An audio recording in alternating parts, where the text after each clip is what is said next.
はい、どうもこんにちは。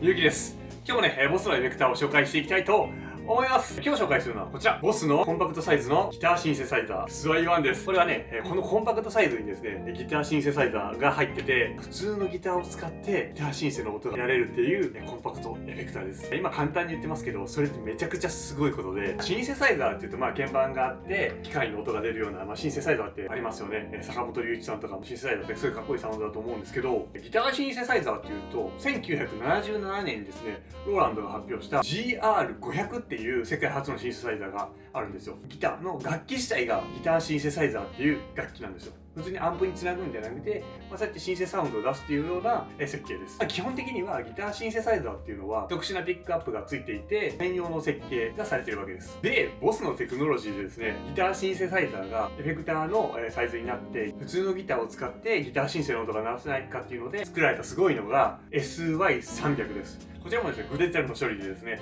普通のギターからの信号をエフェクターのような形でシンセサイザーの音として扱えるものでした。それもすごいんですよ。和音も適用していて、専用のピックアップを必要としない。あとはね、ゼロレイテンシーってことですね。ギターアクションに対して音の遅れ、遅延っていうものがほぼゼロ。すごいですよね。でそれ自体はめちゃくちゃすごくて、今までだったらそうやってレイテンシーの問題とか、専用ピックアップの問題とかがあって、なかなか普通のアマチュアのミュージシャンがライブだったり演奏で取り入れにくいっていうことがあったんですね。ギターのシンセサイザーっていうのは。それを容易にしたのが SY300 です。で、今回はそれをまたさらに小さくして、エフェクターボードが入れやすくなったり、普通に使いやすくなったのがこれなんですよ。SY1 です。このね、つまみ指が結構ゴシャゴシャあるように見えますけど、そんなに難しいことはないです。で、音自体は、音色自体は、シンセサイザーの音が様々入ってるんですが、バリエーションとしては全部で211音入ってます。すごいですよね。タイプもここにいっぱいありますね。タイプを選択して、そこからバリエーションということで、1から11の音がそれぞれ入ってるわけです。言葉で説明しにくいので、また後で音を出しながら見ていきましょう。で、もちろんですね、ギターの素の音を出して、センドリターンに別のエフェクターを置いて、ギターの歪みと一緒にこのシンセの音を鳴らすとか、そういうこともできます。ここにセンドリターンがあるんで、そこに歪みだったり違うエフェクターを入れて、ブレンドつまみですね。このエフェクトとダイレクト音のブレンドのつまみがあるので、それで調整します。だからギターソロとかも歪みの音にちょっとシンセが混ざってるみたいなこともできます。で、本当に機能がモリモリだなと思うのが、ここにですね、EXP と CTL って書いてますけど、これはエクスプレッションペダルとコントロールスイッチです。その音色によって効果が違うみたいですけど、エクスプレッションペダルを使ったりですね、フットスイッチを使ったりできます。フットスイッチの場合はですね、テンポが決めれたりしますね。あとはこれも音によりますけど、ピッチを変えたりできます。ワーミーみたいにですね、踏んだら1オクターブ上がるみたいな付け方もできます。で、デュアルで使えます。このフットスイッチを使ってないときは、このメインのですね、ペダルを長押しすれば、その音がキープされたままホールドモードになります。シンセの音を鳴らして、でーんって鳴らして、それをホールドを押すとずっとっていうのが続くと。踏んでる間はずっと続くと。副管で鳴らしてですね、そのライブの雰囲気を作ることもできます。はい、そんな感じですね。非常に多機能なエフェクターです。で、あとこれはめちゃくちゃ大事なことなんですけど、ギターだけじゃなくて、ベースも使えます。いいですよね。で、ここにですね、ギターとベースを切り替えるスイッチがあるので、ベースを使う人はこっちにしておいてあげれば、ベースで使用することができます。ベーシストでも問題なく使用することができます。ということでですね、こちら SY1 の音を見ていってみましょう。ヤマハの THR10 にですね、マイクを立てて撮影しております。はい、バイパスの音はこんな感じです。シ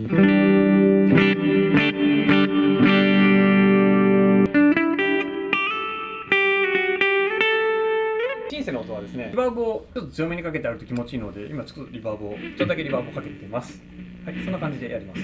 で、まずはつまみがですね、こちら二重のつまみになってます。で、これが下がダイレクト音ですね。上を0にしてダイレクト音を上げると、ギターのダイレクトの音が流れます。で、今回はこの音はちょっと切って、こいつのシンセの音だけ聞きたいので、ちょっと切ってやりたいと思います。で、この上がエフェクト音ですね。シンセの音が出ます。は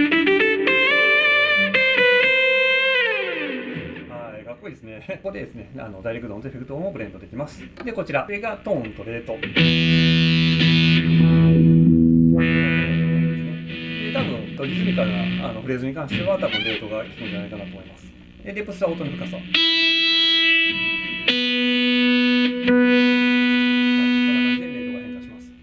で、こちらバリエーション津波ですね。1から、11の津波があると思うんですけど、これは、こっちの一番左のタイプに対してその中のどの音を使うか。こんな感じですね。一つのタイプの中に、11音色があると思ってください。で、このタイプっていうのは、リードとかパッドとかですね、ベースとかストリングスとかオルガンとか SFX とかいろんなシンセのタイプをですね選ぶ津波です。ということで、まず一番右のリードから見ていきましょう。バリエーションは1ですね。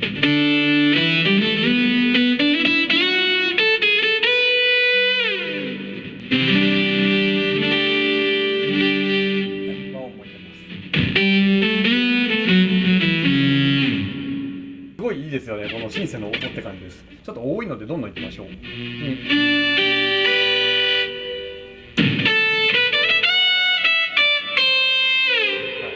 3はちょっとおとなしい音ですね。こ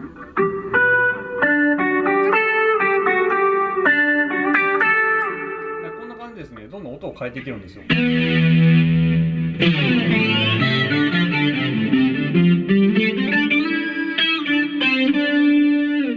れでハイが欲しいなと思ったらトーンを上げてあげると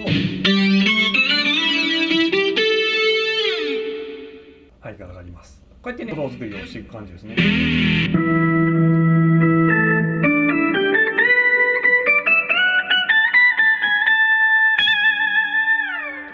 こんな感じでいろんな音があります。でもちろんギ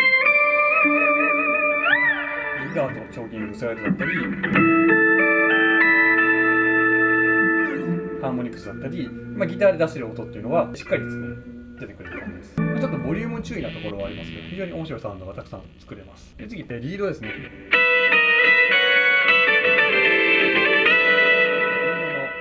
ドの、一番右から一つ左にした音。いいですよね。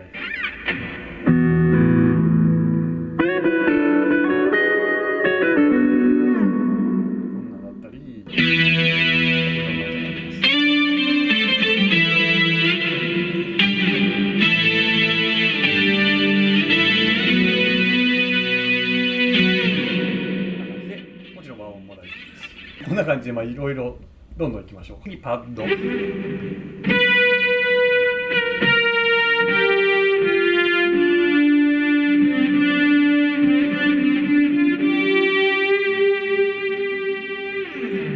んな感じですね。サスティンが長い音になりますね。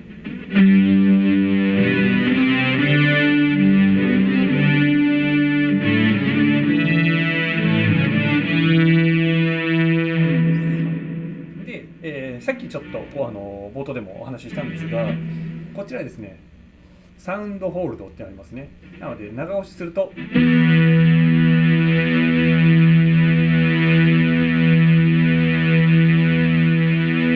ってずっと鳴り続ける音になります。で、離すとみたいな感じです。これも非常に使えそうですね。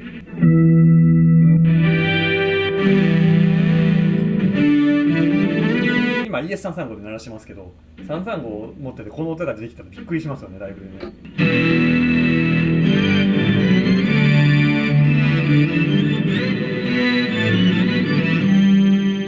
こんな感じでね、好きな音を探してみてください。で、次はですね、ベースですね。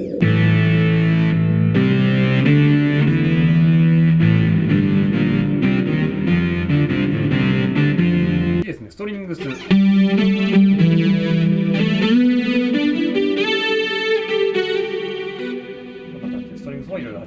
次がですね、オルガンですね。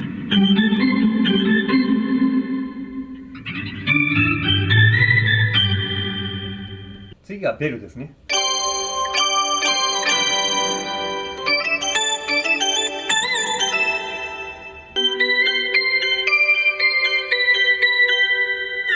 で、次は SFX ですね。Zoom のマルチスタンドでもこんな音ありましたよね。この動画で紹介してるんですけど、モモ太一さんが雷の音なんかねやってましたね。こ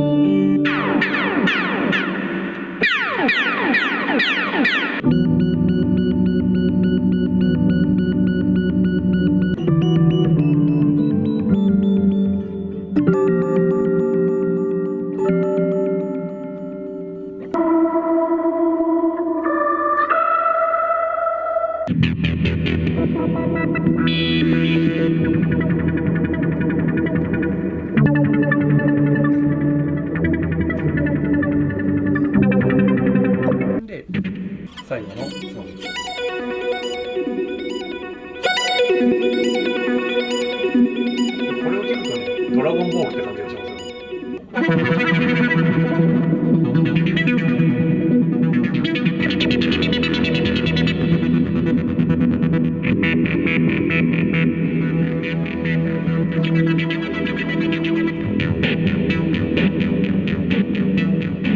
いうリズミカルなフレーズを使って A メロはずっとこれが流れるみたいなホールドしてきて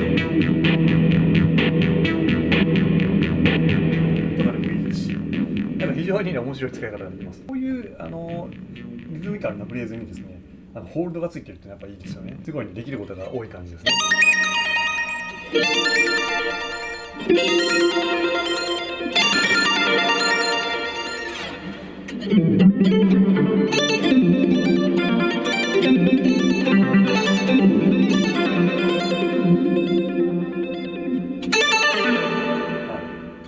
じゃあですね、フットスイッチとかエクスプレッションペダルをつけてみましょうか。ちょっとだけ音を見てこんな感じだよっていう説明ができればなと思います。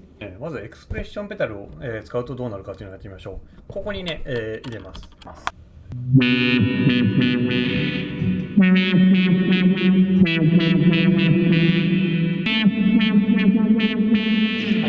ームペダル的に聞く感じですかね。多分音によって違うと思うんですけど。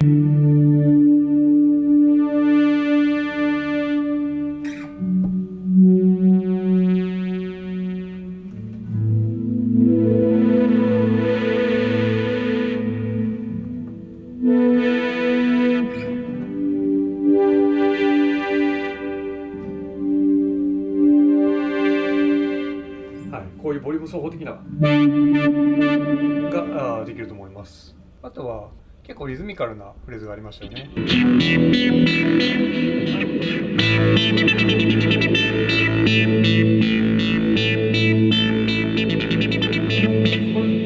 ういうフレーズに関しては、テンポが変わります。これ面白いですよね。フットスイッチってタップテンポもできるんです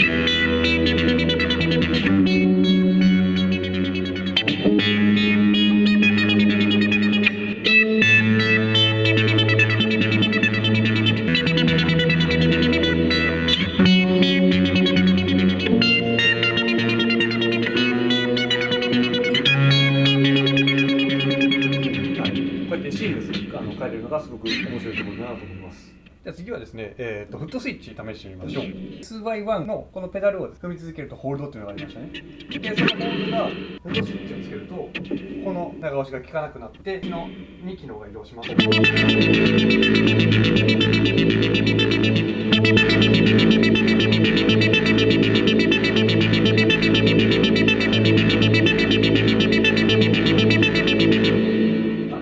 さっきの長押しがこっちに来ました。で、次は A ですね。これは音色によって、違った機能が割り振られるんですが、こういうリズミカルなフレーズの場合はタップテンポになります。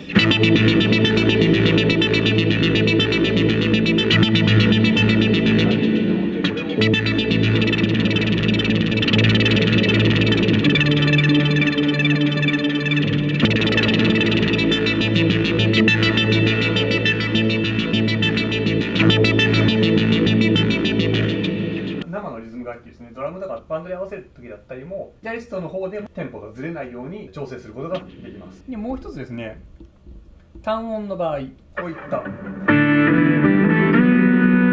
いう一つのリードサウンドですね。こういうサウンドの場合は B に関しては一緒。で A に関しては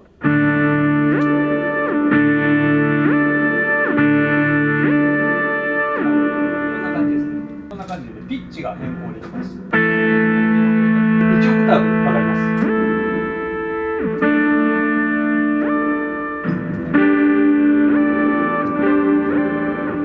はい、1オクターブ上がる感じになりますね。だからワーミーみたいな感じですかね。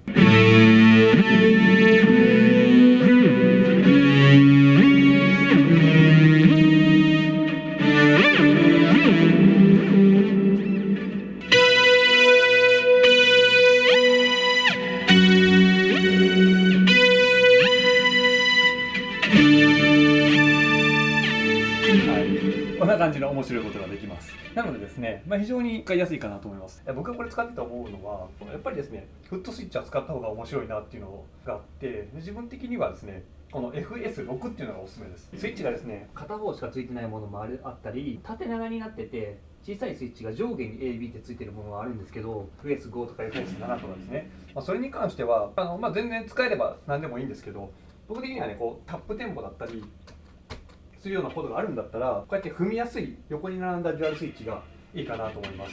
もちろんね、1個のやつを並べて、2つのジャックからステレオに変換するものを使って、FS6 みたいに同じようなツインペダルとして使うのももちろんいいんですけど、やっぱり踏みやすいやつを使うっていうのはね、一番いいかなと思いますんで、僕はこれをお勧めしたいと思います。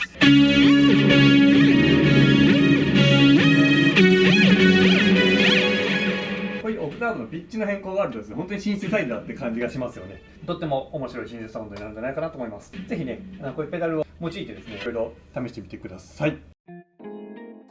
いかがだったでしょうか。すごいですよね。SY1 シンセサイザー。このギターシンセってあんまり馴染みがないですけど、使いにくいとか、専用の楽器を用意しなくちゃいけないとか、ハードがでかいとか、いろいろ使いにくい点はいろいろあったと思うんですけど、これってもうこのサイズなんで、すごく使いやすいし、エフェクターとして使えるので、エフェクターボードに組み込んで、ちゃんとアンプからギターシンセの音を出すってことができるんで、非常にね、今皆さんが使っている環境にですね、シンセサイザーの音をすごく取り入れやすくなった商品だと思います。ギターソロ一つとっても、この音なんだろうみたいな、びっくりさせることができたり、レコーディングでですね、シンセの音が欲しいけど、鍵盤の弾けるプレイヤーじゃなかったりしたら、こういうギターシンセで、シンセの音をギターで表現することももちろんできますし、で、ベースに使って、いろんな音作りだったり、面白いことっていうのが、いろいろできるかなと思います。リズミカルな、パターンの音があったじゃないですか。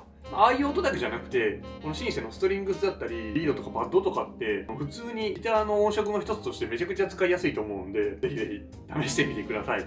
一つ難しいなと思うところを挙げるとすると、やっぱりボリュームですね。ボリュームの調整とパッチによって反応がちょっと難しかったり、シビアだったりするので、ボリュームとピッキング、当て具合だったり、強さっていうのはもうかなりシビアに拾うので、何が必要かなっていうところは一つあります。例えばね、こうバンってやったらアタックが強すぎて、ここにブンブンっていう音が入っちゃうとかあるので、前この動画で紹介した VO1 とかもそうだったんですよ。生成される音をギターで弾くんですけど、それのボリューム感だったり、でかすぎたり、反応しなかったりっていうのがあるので、それも慣れかなと思います。ということでですね、めちゃめちゃかっこいい音のするギターシンセサイザー SY1 の紹介でした。ぜひね、使ってみてください。ということで、次回の紹介するエフェクターをちょっとだけ紹介したいと思います。はい。こちらじゃん、ディメンション C です。これもね、めっちゃくちゃいい音がするんで。はい。ということで、お楽しみ。こんな感じで、僕の動画では、ボスのコンパクトエフェクターの話、ボス以外のエフェクターの話、で、ギターの話、そしてですね、バンドワンのエフェクターボードのね、話なんかをね、定期的にやってますのでね、またね、次の動画がちゃんと通知が行くようにですね、チャンネル登録をポチッとしていただけると大変嬉しいです。ということでね、今後ともどうぞよろしくお願いします。本日はボスのスーパーかっこいいですね、ギターシンセサイザー SY1 の紹介でした。また次の動画でお会いしましょう。ありがとうございました。じゃあね、バイバイ。